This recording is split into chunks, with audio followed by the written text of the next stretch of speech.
Good afternoon, everybody. Thanks so much for tuning in to How to Facilitate Town Halls and Virtual Meetings with the Civics Outreach team. I'm joined by my wonderful colleague, Javier, and we're going to get started in just a few minutes, just to give folks a chance to hop on here. But we look forward to chatting with you in just a few minutes.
Hello, everyone. Thanks so much for joining us today. I know it's a rainy Monday here in DC and all across the country. I know people have been getting a lot of showers, but thanks so much for joining us.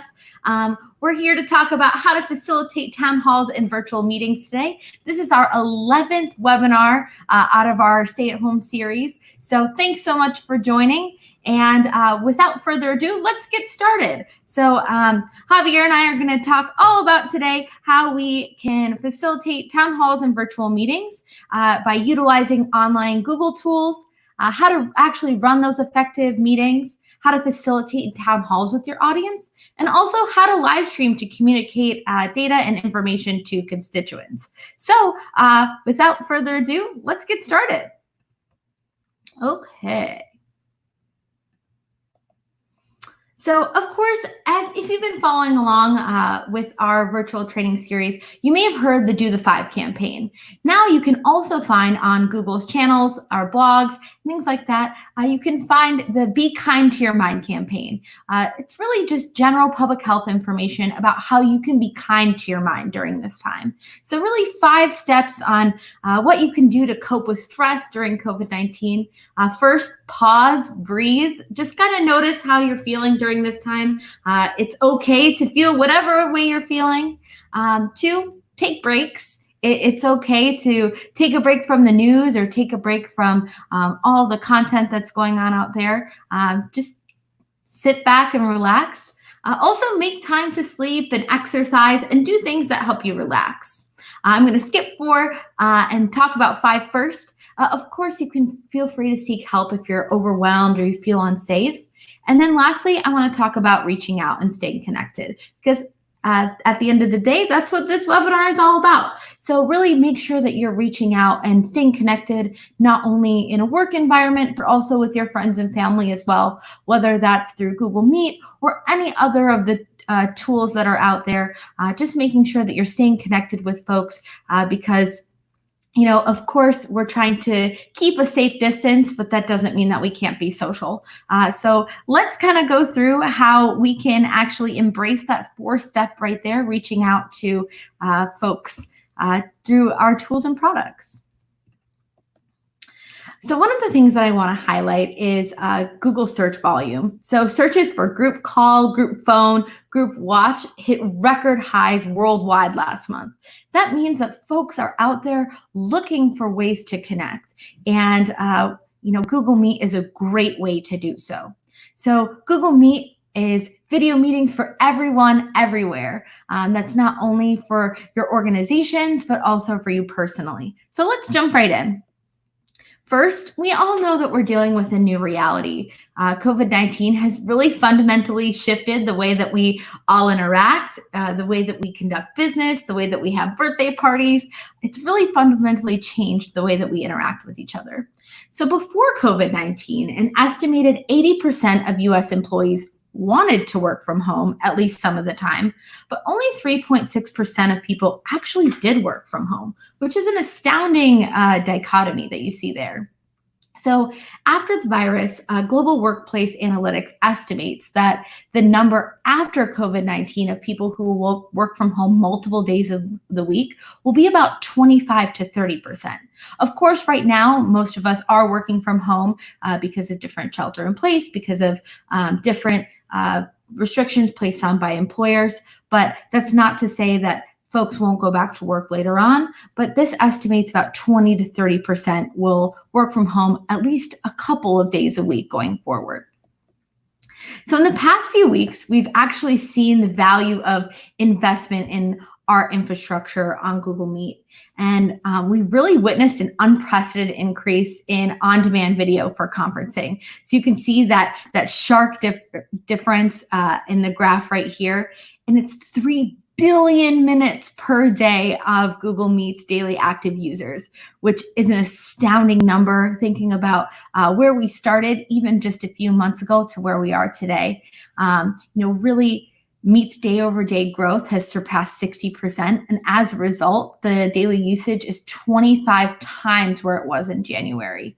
So really, kind of that growth is astounding, but despite that growth, it's well within the bounds of our network's ability to maintain all of these users, which is something we're actually really proud of, and it's an area that we're going to continue to invest in.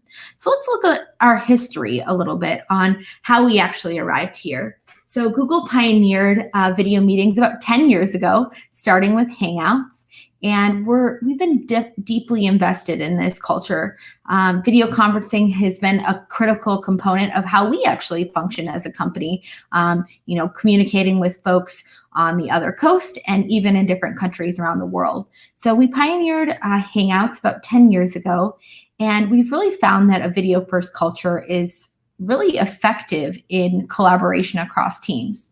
But in 2018, we actually introduced Google Meet, which is one of our premier enterprise-grade products that now has rolled out to folks everywhere on any platform. So it's really exciting to kind of see that evolution from Hangouts to Google Meet, now to Meet for everyone everywhere.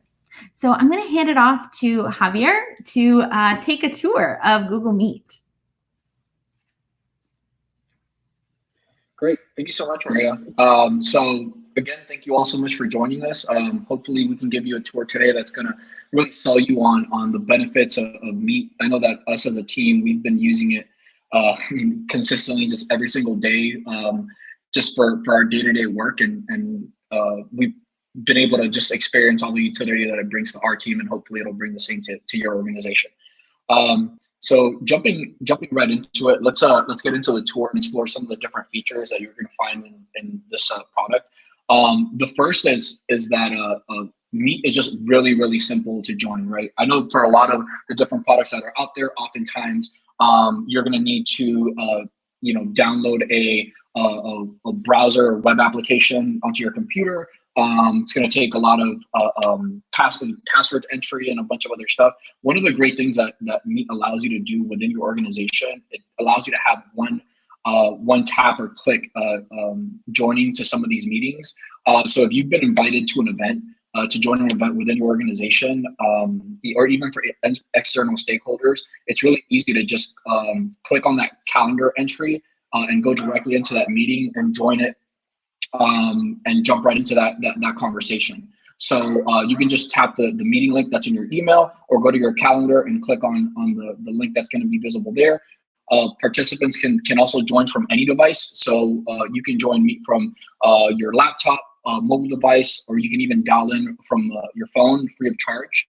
And then you can even share your screen, which is a feature that I'm going to talk about soon, directly from your mobile device. So there's a lot of integration into any different type of device that you want to use to join those meetings. And also one of the great things is that before you even join that meeting, you'll also get a preview of the video that's going to display once you join that meeting.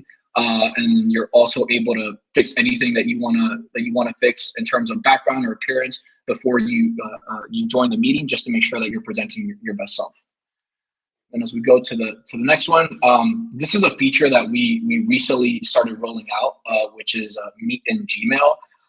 It's something that's available on the web version of Gmail at the moment, and it's really exciting because it allows you to create or join a Meet meeting at any time, right? So you can simply just start off, as you can see here from the user interface that you're seeing. You can just create a meeting in that moment. Then you can send an email invite to any participants that you want to join. You can drop the link in a chat or email it to the participants that they can click on to join. So it makes it really simple. This is useful in instances where you want to just throw a quick meeting on you and your teammates' calendars to coordinate or plan some activities, or to respond to an escalation or a high priority conversation that you need to have. So it gives you that utility to just join a meeting at any time, which we find to be super useful. And going on to the next feature, which is being able to share your screen, right? We all know that now more than ever, it's really challenging sometimes to have these planning conversations, or to have or even to speak with external partners and share information. So one of the things that Meet allows you to do that's really useful, it allows you to share your screen, it allows you to share a window, a Chrome tab, so that when you are having conversations with external folks, if you are going to be doing a presentation, it makes it really easy to pull up that presentation, the slide or whatever it is you're presenting. If you want to talk through a document, right, like a strategic document that your team is working on, just to make sure that you're all on the same page, talk through any kinks and issues, you're able to do that. With Meet, screen sharing is made even more easier because you have two ways to share. Neither of them require any wiring, so you can do it on web, iOS, or Android devices. So you can just tap the Present Now button that appears on the bottom of any Meet screen. You can see here in this display that'll appear on the bottom right. And that allows you, again, to just share your entire screen, or if you're presenting to external partners and you just want to make sure that no one is seeing anything that they shouldn't be seeing, you can present a specific window or just a specific Chrome tab so that you can feel secure that no one else who's watching that presentation is seeing anything else that they shouldn't be. And then secondly, you can also just go to a web link that's g.co/present. And then just you can enter the meeting ID that you want to present to, and that way it makes it really simple to also just like plug in directly to that meeting with your presentations, whether that's a Google Slides, Google Docs, or anything else that you wanna share, including videos and stuff like that. So then going on to another feature of Meet that's really helpful, it's just the adaptive layouts. We know that sometimes, particularly when you're talking about large meetings, it can be hard to follow the conversation. So typically Meet will detect who's talking and it will highlight that person in the camera so that you can track where the conversation is taking place. But let's say you're looking at a large meeting and you don't only want to follow the speaker, but you also just want to get a sense of the entire room, be able to see facial reactions, facial expressions, or you're just doing a team social social meeting, and you just want to make sure that you're following what everyone on the screen is doing. These layouts allow you to do that. So you can there's an adaptive layout that'll just like choose and follow the speaker, but you can also go in and change the layout to a couple of different ones. As you can see here, you have a sidebar one that'll keep everyone on the speaker in the center of that screen, but it'll also display other folks that are on the call. You can just choose to spotlight one speaker that occupies the whole screen, and then you also have what we've been calling the Brady Bunch view, which will display as many speakers as possible on that screen. And then we can go to the next one just to show you what that looks like. So this is the gallery view, right? That'll display all those folks. So again, like you have a lot of different ways that you can present your screen. It allows you to follow the action, and this is controlled all at the user level. So each individual who's on the call has the ability to control how the presenters are displayed. So really, it's your choice on how you want to interact with that call, and you have that control right at your fingertips. And then 1 second. And then just going into another feature, the live captioning, which is something that's really exciting for, particularly if you're in the government and advocacy space, and you want to be mindful of ADA requirements, and you just want to be mindful of folks who are tuning in who might be hard of hearing or deaf. Live captioning will actually follow and produce real-time text under the presenter as they're speaking, right? So you can do this by just enabling. There's a closed captioning button that you'll see on your screen when you join a Meet, and then as soon as a presenter starts talking, you'll see the real-time text start to appear on the screen. So this is done by our Google's AI, so it does in real-time speech to text. And then again, like for people who are hard of hearing or deaf, this is a great feature that allows everyone to follow along and make sure that you're being inclusive to your audience as much as possible. And then going on to another great feature. So one of the things that we've seen is oftentimes like folks don't know how many people they engage with until they have to do it virtually and run into some capacity issues with some of the applications that are out there. If you're using the G Suite version of Meet, right, which whether that can be the essential one, which is the most basic package, up to any of the other enterprise options, you can have up to 250 participants on a call, right? So that can be, you can organize meets that are anything from a one-on-one meeting with your colleague to up to 250 concurrent participants through G Suite. But one of the things that we're also really excited about, we recently rolled out a service called Meet for Everyone, which actually allows you to use this service whether or not you are a G Suite client. That means that you can just simply use Meet for meetings up to 100 participants and for calls up to 60 minutes. So this allows you to utilize the full functions and features of Meet without having to opt in for an enterprise version. But now, if you do have the enterprise version, one of the things that we've also done during this time of COVID, we've actually expanded the call capacity for anyone, regardless of what level of G Suite package they've chosen. So even if you have G Suite Essential, you will still have access to the 250 participant cap. So if you are organizing a large event that you want to have up to 250 callers on, you can do that with the most basic version of Meet. But if you are not going to have any more than 100 participants on a call, Meet for Everyone, which is a free version that you can access, through any domain and email, is going to be a great option for you.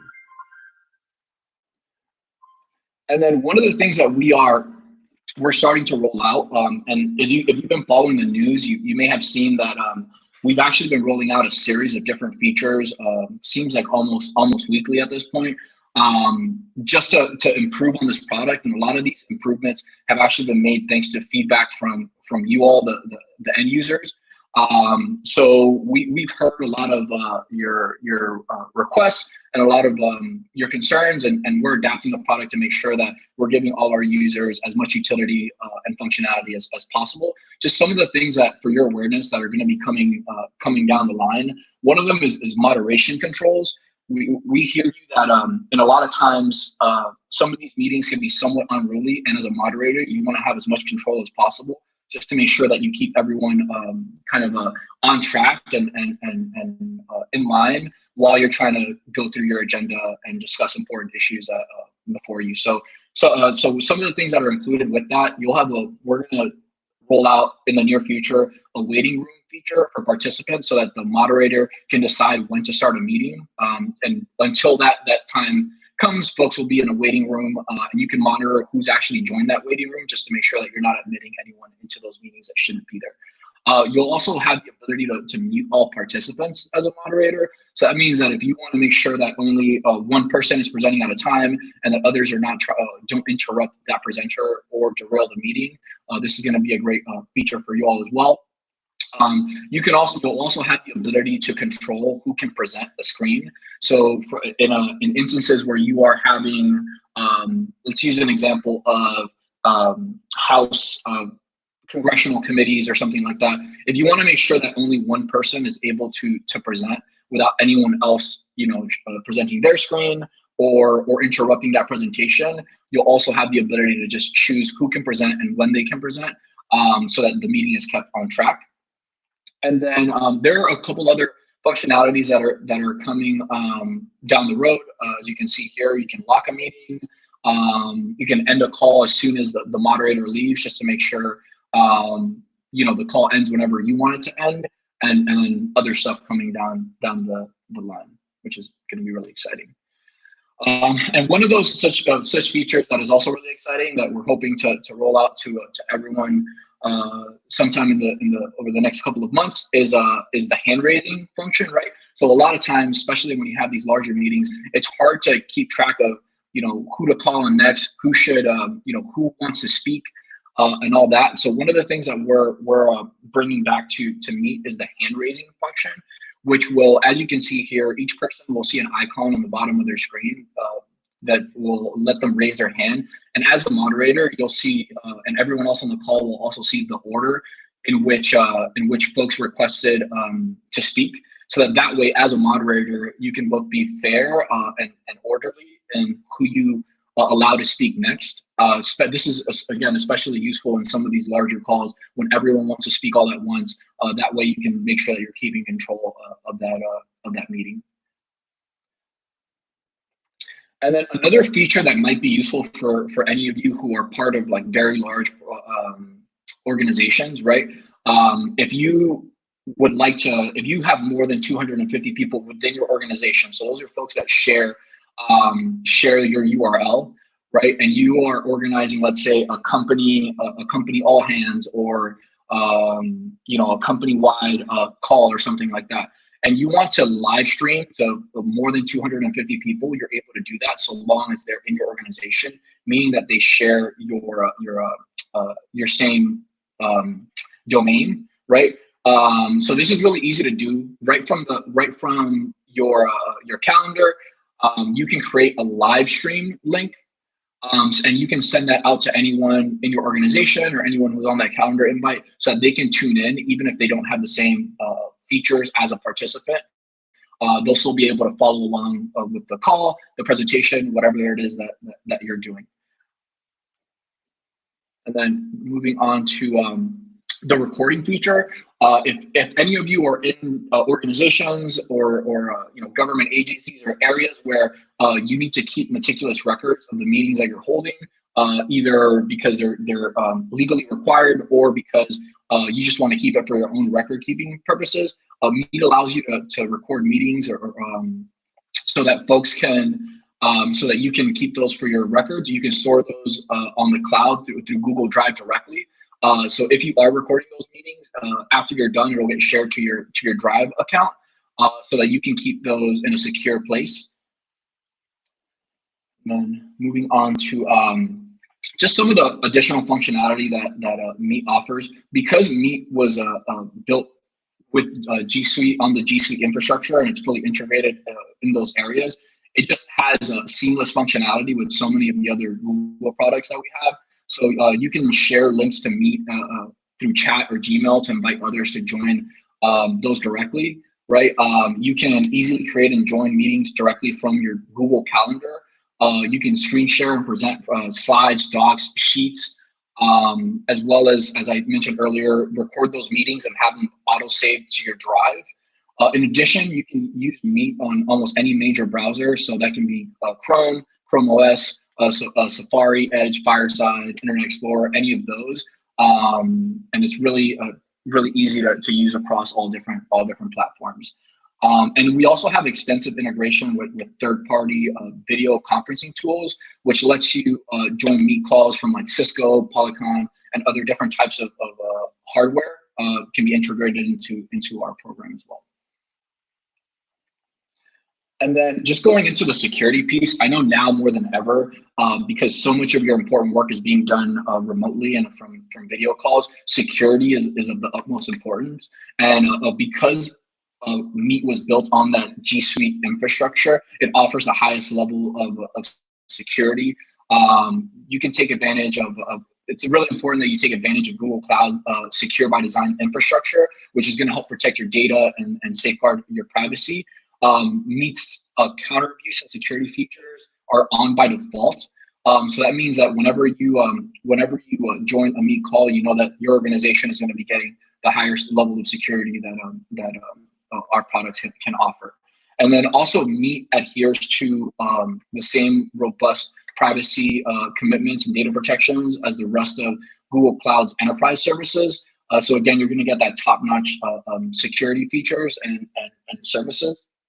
And something to also keep in mind, particularly if you're working in the federal government and in other levels of government, Meet and other cloud services are FedRAMP certified and certified for across a whole host of different certifications. So if your organization is wondering whether or not you can even use these services based on your legal requirements and security thresholds, you can, with a simple Google search, you can find all the different certifications that Meet and G Suite Cloud Services have as well. And then another thing that's really important to note is that Meet is end-to-end, it's an encrypted in transit, right? So that you know that any call that's occurring in that moment is going to be encrypted. So things like video bombing and meeting bombing, that's been an issue across so many different other programs, will not be a concern for you all during your meetings. And going on to the next slide, another thing that's really important to note is that Meet is also any recordings of those meetings that you have are also going to be encrypted at rest, because they'll sit within Google Drive, which still has those high security thresholds and encrypted infrastructure. And then all data is going to be very secure along Google services. And then just keeping it going on to the next slide. Great. So just to leave you all with some tips that are going to help you run some efficient meetings based on all the different features that I talked about. A couple of the things that you want to think through when you are trying to present your best self and your organization in the best possible light during some of these meetings is just making sure that you're choosing the right environment, knowing how your background is going to be presented, making sure that you are aware of like the lighting in your space, anything. So making sure that everything that you're presenting is up to the standard that you would during any regular in-person meeting, so that you're presenting yourself and your organization in the best light. And also be mindful of what you're sharing and who you're sharing it with during a meeting. So taking time to prepare and think through how you're going to be presenting your slides, documents, and all that. So that could be closing old windows, opening a whole separate window where, if you're going to be presenting your screen, nothing that you don't want seen is being presented at that time. Also, it's really simple to just invite anyone at any time to join those meetings. So even if you've left folks out of a meeting by mistake, just dropping the link to it in a chat and email makes it really simple to make sure that everyone who should be part of the meeting is part of that as well. And then again, with the screen layouts, I always like to try to do an expansive layout so I can get a sense of what the room looks like. But again, you can choose to do so however you want, whether you want to be attentive to one speaker, make sure that you're tracking who's speaking. We put those controls right in your hands. And then closed captioning. I typically tend to turn closed captioning on most of the time, whether, just to make sure that I'm following the conversation as closely as I possibly can if I didn't hear something clearly or anything like that. But again, that control's in your hands, so use it however you deem fit. And then lastly, this is less of a technical tip, but more of a just like a best practice. Make sure that during any of these meetings, now more than ever, we're finding that that personal relationship has to be built through video conferencing. Since we're not meeting in person, present your most authentic self. Don't try to be too stiff or rigid. Have some fun when you're having some of these meetings. Make sure that you're making it interactive and fun for the people who are joining as well, because that's how you're going to get the best level of engagement and throughout all your participants. And then lastly, just to recap some of the features that we discussed and why we think that Meet is such a great tool that you all should be utilizing. You have the ability to do one-click or one-tap joining to any meeting, whether it's through your calendar, a link, or through Gmail. Easy screen sharing, adaptive layouts, live closed captioning, and up to 250 participants if you're using any of the G Suite options, or up to 100 participants if you're using our new Meet for Everyone feature, which again is available to anyone for free if you want to give it a try. And then the live streaming function, up to 100,000 viewers if you are part of a large organization and you need a little bit more capacity than 250 participants without having that functionality that you get as a participant on the call.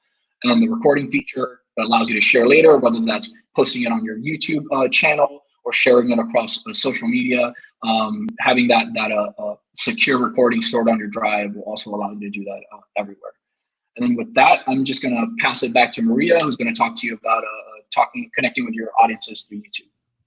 Thanks so much, Javi. I really appreciate that. I do see some questions here, and I'll get to some of those questions about how to integrate with YouTube in the following slides, but then we'll also answer those after. But if you do have a question, feel free to put it below using the blue button. It says ask a question, so feel free to do that.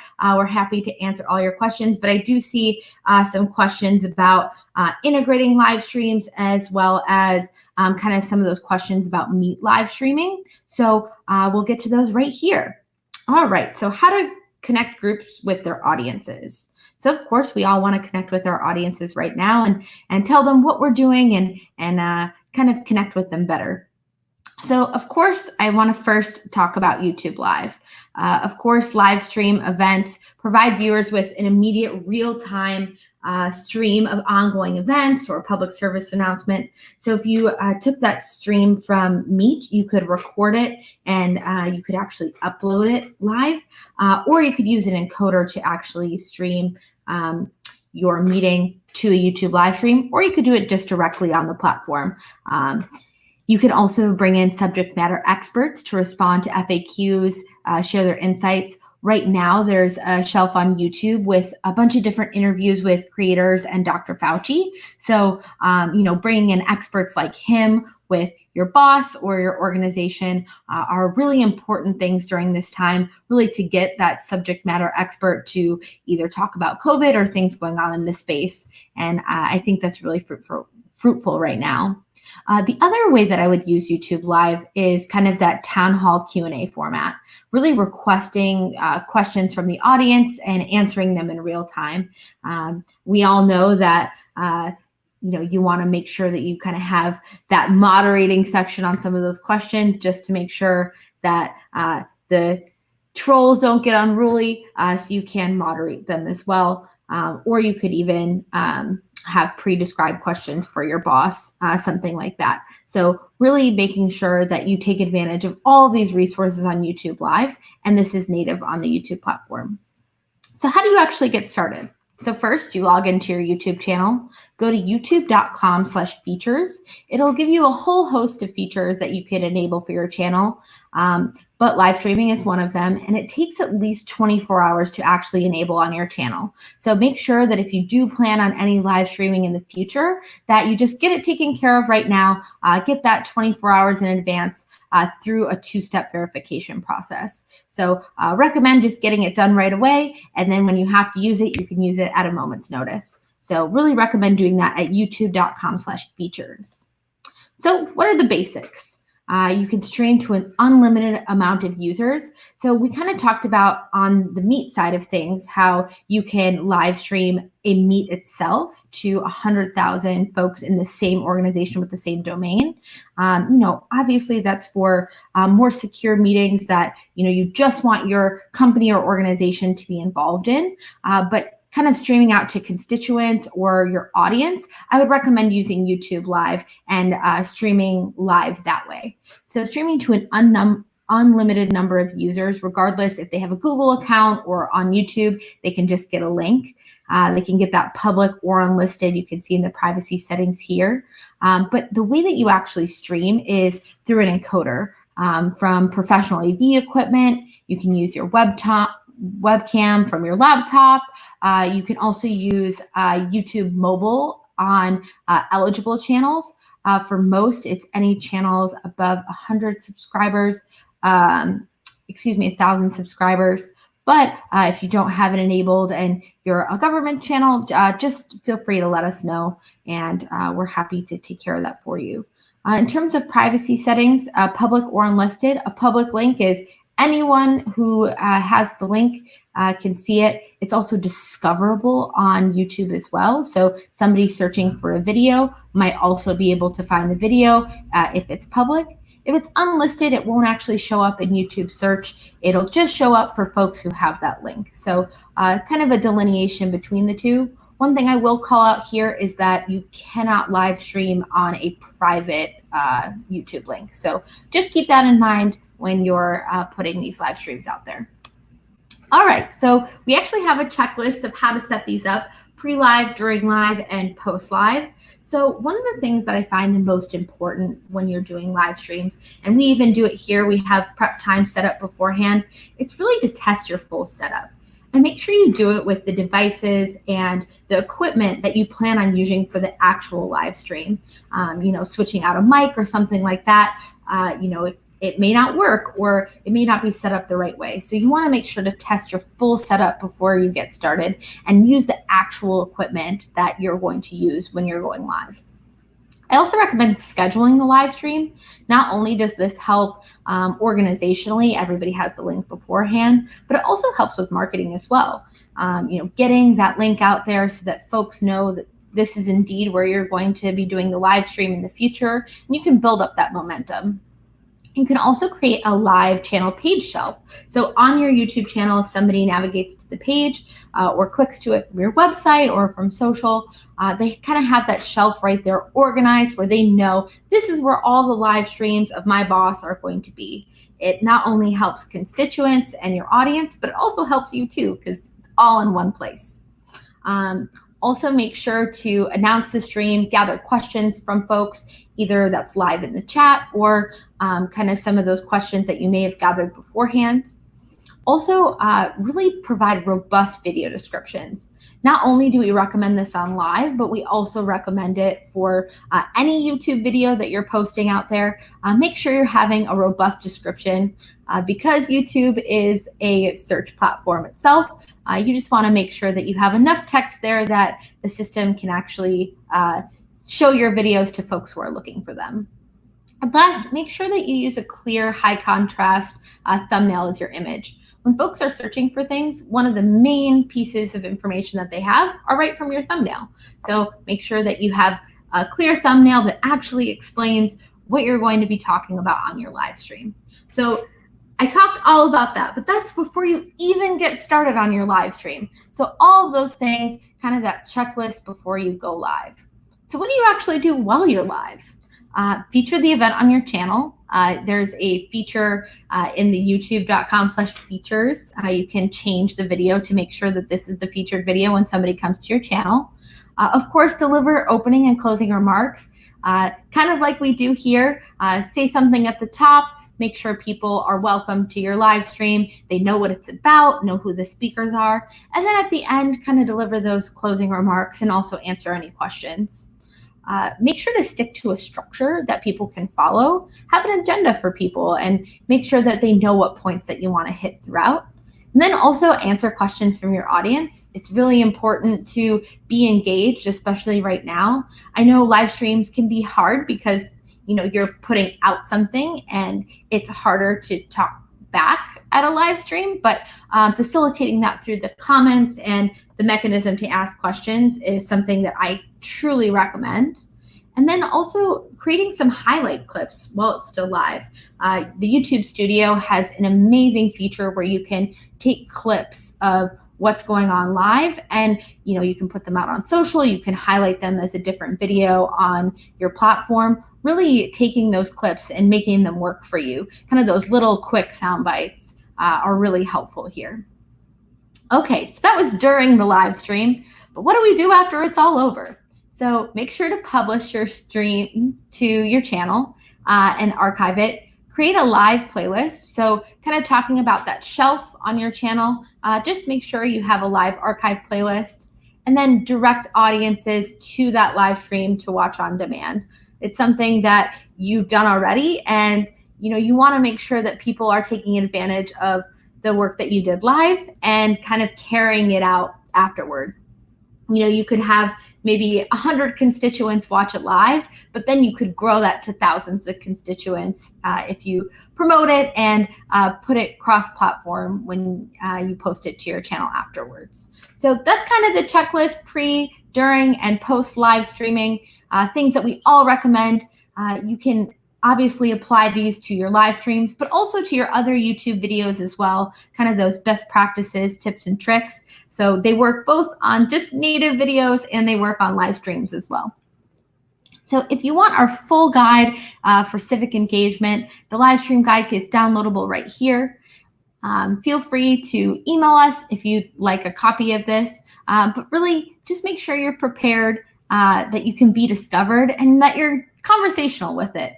Nobody wants to listen to a boring live stream, so make sure that you're fun and conversational with it and that people actually are getting out of it what they came for. So you can download the full guide here. Lastly, I want to give you some more resources for YouTube. We have our Creator Academy with guided tutorials for digital teams. I know I've gone through some of these, and it's really helpful to just kind of get some new ideas, get a new lighting setup. Those kind of things are super helpful when creating live streams and videos for YouTube. There's also different YouTube creators with video tutorials, and then also those updates on products as well, all in the Creator Academy. So I really recommend using that resource. I find it very useful just for some inspiration. And then, of course, on the help side, full help center, technical help, and also safety and copyright pages for you as well. So with that, I'm wondering if we have any questions, which I know we have because I've seen them before. I'm going to bring Javi back in here. Awesome. Okay, let's get some questions. I know Luis had some questions, and Chloe, and also Danielle as well. Amazing. Okay, let's start down here. All right. Luis asks, is there a maximum amount of people that can watch a live town hall? Not to join the discussion, just to watch. And is it easily done to connect it to YouTube? So I think we kind of addressed this a little bit in setting up the Meet versus the YouTube component. So if you were doing a live stream on Meet, that's the 100,000 folks within your organization. But on YouTube, it's an endless amount of folks, either with that public or unlisted link that you can send them. And then connecting the two, you can either download the Meet or you can use an encoder to actually broadcast your live stream to YouTube. It's really helpful to use an encoder when you have different people in multiple locations as well. All right. So I see a question here from Chloe. We kind of talked about that as well. If you need the same domain name to share a live stream, how can we share a meeting live to constituents? I'd recommend using YouTube in that case, just kind of broadcasting it out with a wider net. Question about Fireside. How does this integrate with Fireside? Can we set up a call using contacts from Fireside? Absolutely. We're happy to facilitate questions there to integrate with folks. Just reach out to us at civics-outreach@google.com. We're happy to facilitate that and kind of help you guys with whatever you need. Okay. Luis, once your live stream is completed, does it automatically archive on YouTube for later viewing? So it does automatically save to your channel, but I would recommend putting it in that shelf for that playlist so that people can actually find it. It depends on how many videos you have on your channel and how you've chosen to organize them. But I truly recommend not only for your live stream videos, but I also recommend to have those on there. Javi, if you're also hosting, Maria, I would add, if you're hosting a call on Meet, it'll automatically archive to your drive as well. So you'll have the actual video file saved in your drive once you've completed that meeting. Amazing. Javi, I have a question. If you choose to record the call. Yes, that's a really main component on Meet. You actually have to record it. It doesn't automatically do that for security purposes, just making sure that if you don't want something recorded, it's not. But if you do, you have that option. Javi, Danielle has a question. Do participants have to have a Gmail account? Can you kind of walk through that process? Yes, it depends on which type of, well, a couple of things. If you are using the Meet for Everyone, you don't need a Gmail account, even if you're just organizing a meeting. It'll allow you to create one regardless of your email domain. For the G Suite services, as long as you create that meeting and send out that link or that invite, folks can join regardless of what email address or account they're calling in from, as long as they have that link. Amazing. And I think that's super helpful. We know that a lot of our constituents have Yahoo address or Hotmail or something. A lot of people have Gmail, which is great, but just making sure that everybody is able to join those if you like. Okay, so Javi, I see another question here that I think maybe we might have to follow up with, but is there any way to location lock questioners on Meet? Yeah, I don't know the answer to that one off the top of my head. Please feel free to just email civics-outreach@google.com and we can get round that information up for you. Awesome, awesome. And Luis, I see a question here kind of along the same note in an international vein. Are live streams available worldwide to anybody that clicks on the link? I asked because I was watching a live stream last week and the interviewee thought it was only available in the US. Plus, I've noticed some international live streams note that they're only available in some areas. I think if it's YouTube, you can apply some restrictions. But again, like if you email us kind of the specifics of what the stream was, where you were watching, we could definitely follow up. I know that in terms of if you're doing a stream link through Meet for folks within your organization, that can easily be viewed internationally. I know Google as a company has, all hands that have viewers from all over the world and they can access that just directly through that Meet link. But if there are any more specifics to that particular live stream that you want to share, please feel free to send it to us and we can definitely provide more insight. Amazing. So I don't see any more questions down here in the platform. But if anybody does have any more questions, feel free to reach out to civics-outreach@google.com. You'll reach me, you'll reach Javi, and the rest of our team. And we're always happy to help answer questions about Meet, YouTube, and any other of the Google products that are out there. We want to make sure that during this time, you're able to connect with your constituents and with your audiences across the country and across the globe. So feel free to reach out to us.